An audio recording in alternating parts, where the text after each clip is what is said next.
आगे बढ़ते हैं आज अपने लेक्चर के साथ। तो लास्ट लेक्चर में हमने पी वेव्स और एस वेव्स को पढ़ा था। आई होप सब ने रिवाइज कर लिया होगा।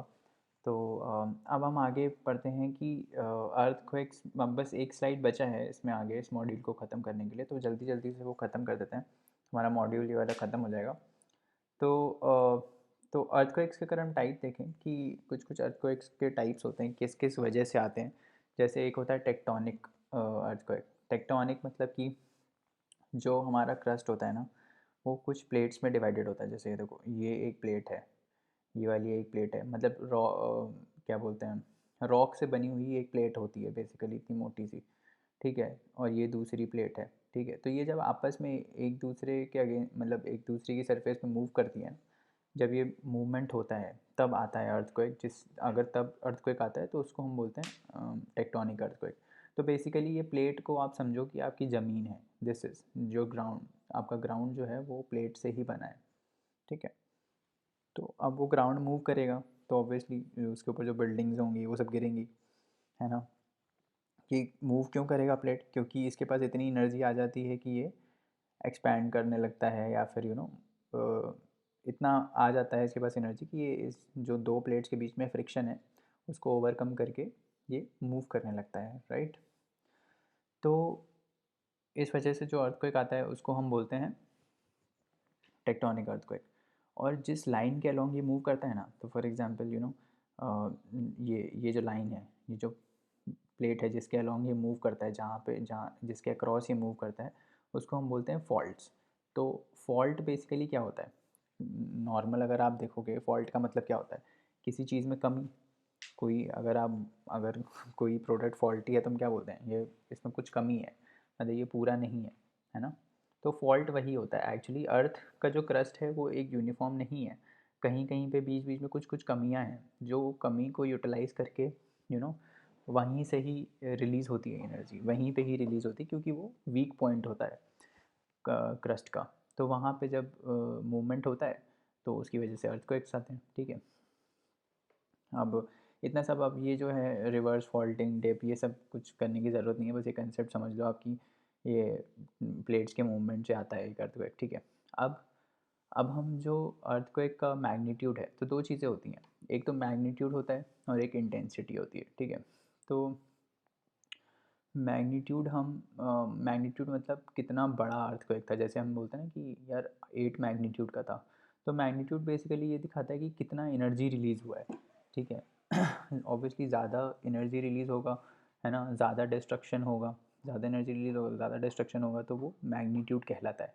तो मैग्नीट्यूड का जो स्केल है वो 0 to 10 हम मेजर करते हैं कि इतना इतने मैग्नीट्यूड का था। ठीक है, और उसको हम मेजर करते हैं रिचर स्केल से। रिचर स्केल बोलते हैं इसको। ठीक है, तो 0 to 10 है। दूसरा है इंटेंसिटी। हम इंटेंसिटी कैसे मेजर करते हैं अर्थक्वेक का? वो मर्कली स्केल से करते हैं। तो इंटेंसिटी मेजर होती है 1 to 12। अब इंटेंसिटी में कुछ नहीं है, एनर्जी पर यूनिट एरिया ही है वो। ठीक है, कि कितना इंटेंस है, यूनिट एरिया में कितना ज़्यादा एनर्जी रिलीज़ हो रहा है, वो इंटेंसिटी है। ठीक है, तो उसको हम 1 to 12 बोलते हैं। ऑब्वियसली ये दोनों आपस में रिलेटेड हैं। जितना बड़ा मैग्नीट्यूड होगा, अगर देखो मान लो मैग्नीट्यूड बहुत बड़ा है, ठीक है, बट वो वाइड एरिया पे डिस्ट्रीब्यूटेड है, तो उसका इंटेंसिटी हो सकता है कम हो, बट उसका मैग्नीट्यूड ज़्यादा होगा, है ना। तो इंटेंसिटी मर्कली स्केल से मेजर करते हैं, रिचर स्केल से हम लोग मैग्नीट्यूड मेजर करते हैं। ठीक है, दूसरा एक है कि इंड्यूस्ड सीस्मिलिटी। इंड्यूस सीस्मिलिटी क्या होता है कि अब देखो, मतलब इंड्यूस का मतलब ये होता है कि अब ये जो फॉल्टिंग, पहले ये जो टेक्टोनिक में फॉल्टिंग हुआ था ना, ये प्लेट्स के मूवमेंट से हुआ था। इसमें हमने कुछ नहीं किया, मतलब ये तो अर्थ का अंदर का मैग्मा था।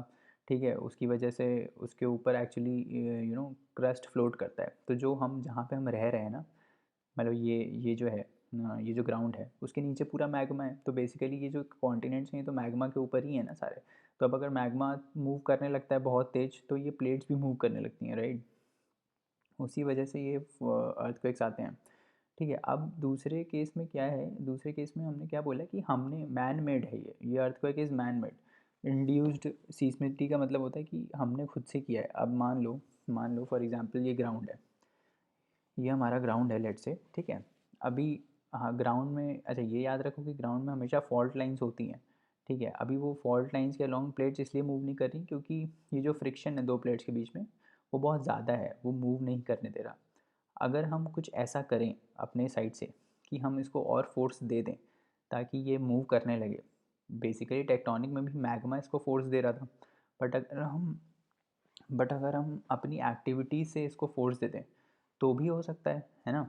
तो हमने क्या किया, मान लो ये फॉल्ट लाइन है, लेट से ये फॉल्ट लाइन है ये वाली, ठीक है। हमने क्या किया है वहाँ से हमने ड्रिल गड्ढा खोदा। तो जैसे फॉर एग्जांपल मान लो सिटी है कोई, ठीक है। अब सिटी का कचरा पानी जो है, जो भी गंदा सीवेज वाटर है, वो मान लो हम ओशियंस में ना ओशियंस में ना डंप करके हम अर्थ के अंदर ही कर रहे हैं, रॉक्स में। तो क्या होगा, मान लो पूरी सिटी का इंजेक्शन यहाँ होने लगा, ठीक है। अब पूरी सिटी का जब वेस्ट वाटर इधर आने लगा तो धीरे धीरे धीरे धीरे ये बिल्डअप होने लगेगा, इधर प्रेशर बढ़ गया। अभी पुराने पुराने सिनेरियो में कैसा था कि यहाँ पे भी प्रेशर उतना ही था, यहाँ पे भी प्रेशर उतना ही था, तो बराबर प्रेशर था और फ्रिक्शन जो था वो बैलेंस करा था दोनों को। बट अब क्या हुआ कि अब इतना प्रेशर ऊपर से बढ़ने लगा धीरे धीरे करके कि यहाँ वाला प्रेशर बहुत ज़्यादा बढ़ गया। तो अब एक साइड से जब प्रेशर बढ़ेगा तो क्या होगा, ऑब्वियसली एक साइड से जब प्रेशर बढ़ेगा तो प्लेट मूव करेगा, है ना। तो उसी वजह से ही अर्थक्वेक आता है। तो जैसे फॉर एग्जांपल यूएस में ये स्टडी हुआ था कि जब से ये ऐसे सिस्टम्स बने वहाँ पे न्यूयॉर्क में या फिर यस न्यूयॉर्क में, तो वहाँ उसके बाद छोटे छोटे माइनर अर्थक्वेक्स की इंटेंसिटी बहुत बढ़ गई। तो वहाँ के जो जोग्राफर्स थे उन्होंने यही स्टडी किया कि ये इसलिए हो रहा है क्योंकि हमारा जो हम अर्थ के ऊपर बहुत प्रेशर डाल रहे हैं, मतलब we are dumping our waste water in grounds. हम ग्राउंड में उसको डंप कर रहे हैं जिसकी वजह से प्लेट्स मूव करने लगी हैं, ठीक है। इतना प्रेशर बढ़ गया है कि स्ट्रेस ऑल्टर हो गए हैं, ठीक है। तो कहीं पे हम इंजेक्ट कर रहे हैं, कहीं से हम निकाल रहे हैं, तो चाहे आप इंजेक्ट करो तो प्रेशर बढ़ेगा, आप निकालोगे तो प्रेशर यहाँ पे कम होगा तो नीचे का प्रेशर बढ़ जाएगा, है ना। तो उस वजह से हम उस बैलेंस को जो है हम उस बैलेंस को ख़राब कर रहे हैं। तो उस वजह से जो अर्थक्वेक आता है उसको हम बोलते हैं इंड्यूस सीस्मिसिटी। समझ में आ रहा है, ठीक है। तो मान लो कोई रिजर्वायर हमने बना दिया यहाँ पानी का, तो ऑब्वियसली लोड बढ़ गया ऊपर से, है ना। लोड बढ़ गया तो फिर से ये फॉल्टिंग होने का चांस है, ठीक है। तो उससे आता है इंड्यूस्ड सीस्मिसिटी, ठीक है। अभी अगर हम ये देखें कि इसका डिस्ट्रीब्यूशन कहाँ कहाँ है, मतलब अर्थक्वेक्स कहाँ कहाँ ज़्यादा प्रोमिनेंट हैं, तो आपको दिखेगा ये जो रेड कलर वाला पूरा लाइन है ना, यहाँ पे बहुत ज़्यादा अर्थक्वेक्स आते हैं। ऐसा क्यों होता है, लेट्स सी इसको, ये जो है ना, मतलब ये अगर आप इससे कनेक्ट करोगे इधर, ये ऐसे एक रिंग बन जाता है, ऐसे करके एक रिंग बन जाता है ये। इसको हम बोलते हैं पैसिफिक रिंग ऑफ फायर, क्योंकि ये पैसिफिक ओशियन है, ठीक है। तो पैसिफिक ओशियन को एक रिंग ऐसे कवर करता है, ऐसे ऐसे ऐसे। ये अगर इसको मैं इधर लेके जोड़ूँ ना तो ये ऐसे बनेगा, ठीक है। तो ये एक रिंग बन जाएगा बेसिकली, तो उसको हम बोलते हैं पैसिफिक रिंग ऑफ फायर। तो वहाँ पे हम इसको फायर क्यों बोलते हैं, पहली बात क्योंकि इसी रिंग के अलॉन्ग सारे वॉल्केनोज हैं, ठीक है। अभी आगे आपको ये कंसेप्ट समझ में आएगा कि इसी रिंग के अलॉन्ग क्यों है, क्योंकि अभी मोटा मोटा मैं बता देता हूँ कि ये जो ओशियन है पैसिफिक, ये ओशियन, इसकी एक ओशियन प्लेट है, मतलब ओशियन फ्लोर है ना इसका, ओशियन है तो उसके नीचे फ्लोर है, उसको हम ओशियनिक प्लेट बोलते हैं, ठीक है। और ये जो कॉन्टिनेंट्स हैं ये भी आपस में एक प्लेट है। प्लेट हमने क्या बोला था, एक रॉक का वो होता है ना स्लैब, एक रॉक के स्लैब को ही हम प्लेट बोलते हैं। तो ये जो कॉन्टिनेंट्स हैं इसमें तो ऊपर हैं रॉक सारे, मतलब नीचे से ऊपर, तो ये कॉन्टिनेंटल प्लेट हो गई। अब ओशियन के जो फ्लोर पर हैं उसमें भी हैं प्लेट्स, मतलब उसमें भी रॉक्स हैं, तो वो एक ओशियन प्लेट हो गई। तो जब ये और ये टकराते हैं ना आपस में, जब ओशियनिक प्लेट और ये टकराती हैं आपस में तो वॉल्केनो बनते हैं, ठीक है। क्योंकि अंदर का मैग्मा फिर ऊपर रिलीज़ होता है, ठीक है। और जब ऑब्वियसली दो प्लेट्स टकराएंगी तो अर्थक्वेक्स भी आएंगे, ये हमने देखा था यहाँ पे दो प्लेट्स के मूवमेंट से अर्थक्वेक्स आते हैं। तो इसी रिंग के अक्रॉस फिर अर्थक्वेक्स भी आने लगते हैं, ठीक है। और हिमालयाज़, अब यहाँ देखो, यहाँ पे नॉर्थ ईस्ट बहुत वर्नरेबल है अर्थक्वेक के, एंड हिमालयाज़ में भी बहुत अर्थक्वेक्स आते हैं। क्यों, क्योंकि टेक्टोनिक एक्टिविटी बहुत ज़्यादा है इधर, ठीक है। यहाँ पे भी ये जो इंडियन प्लेट है और ये जो यूरेशियन प्लेट है ये आपस में टकराती रहती हैं, तो ये दोनों अलग प्लेट है ना। पहले इंडिया यहाँ हुआ करता था, यहाँ से मूव कर करके ऊपर आया है इंडिया, और ये इससे टकराया है, ठीक है। तो यहीं पे जो माउंटेन्स है ना वो इसी से बने, ऐसे ही बने, ये यहाँ से इधर आया, ये फिर इससे टकराया और ये ऐसे ऊपर बने, ठीक है।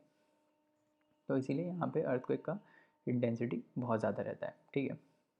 अब अगर इफ़ेक्ट्स देखें तो नॉर्मल इफ़ेक्ट्स हैं कि डिस्ट्रक्शन बहुत ज़्यादा होता है ना, सॉइल का लिक्विफिकेशन हो जाता है, सॉइल फ्लो करने लगता है नीचे, फायर वायर भी आ जाती हैं, ब्लास्ट फ्लास्ट भी हो जाते हैं फैक्ट्रीज़ में, ठीक है, ग्राउंड शेकिंग होने लगती है, ठीक है, ट्रीज़ फॉल हो जाते हैं, डिफॉरेस्टेशन भी हो जाता है बहुत ज़्यादा, इसमें गिर जाते हैं पूरे, बहुत मास डिस्ट्रक्शन होता है, तो ये सब नॉर्मल इफ़ेक्ट्स हैं, ठीक है।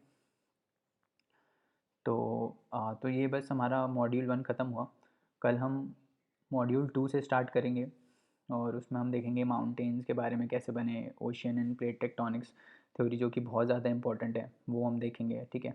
फिर प्लेन्स, वॉल्केनोज, रॉक्स, ये सब देखेंगे, तो बने रहिएगा। और मॉड्यूल 1 में अभी तक जितना लेक्चर कवर हुआ है उसको प्लीज़ एक बार रिवाइज़ कर लें, है ना। उसके अगर आपने नोट्स बनाए हैं तो उसको एक बार रिवाइज़ करते रहें, बार बार रिवाइज़ करते रहें, उसी से ही आपको ये रीइंफोर्स होगा दिमाग में, है ना। तो चलिए फिर कल मिलते हैं, बाय।